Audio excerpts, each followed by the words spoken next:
ladies and gentlemen, you can either view this as the moment that Jake Paul has been waiting for, or Jake Paul's fate, where it all comes crashing down. Because as I'm sure we've all heard by now, there is a very high likelihood that Jake Paul versus Anthony Joshua is going to be taking place sometime within the next 365 days. Is this absurd? Yes, absolutely. None of us would have seen this coming a couple years ago. But at the same time, the timeline has been steadily leading up to this moment, ladies and gentlemen. Because at the end of the day, in boxing, if it makes money, it makes sense. And ladies and gentlemen, Jake Paul makes money. We've been through this a million times.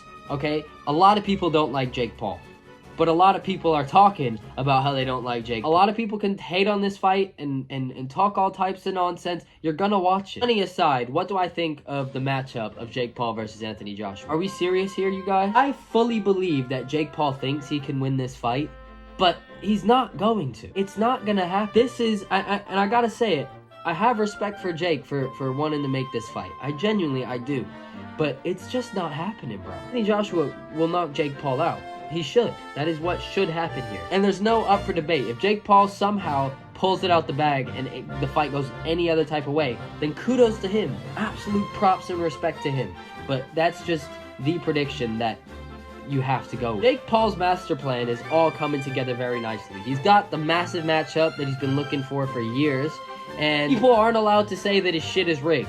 I don't know if you've noticed. Piers Morgan put out basically an apology tweet saying, Jake Paul, everything I said about you is a lie. Begging Jake Paul not to hit him with the fucking band hammer. Jake Paul's lawyers have been working overtime. Luckily, I never said Jake Paul's fights were rigged. Not that I can remember, at least. And, well, I haven't gotten any letters in the mail from Jake Paul's lawyers, so I think we're going to be just fine. I just wanted to come on here because I haven't spoken about this yet. Now I have.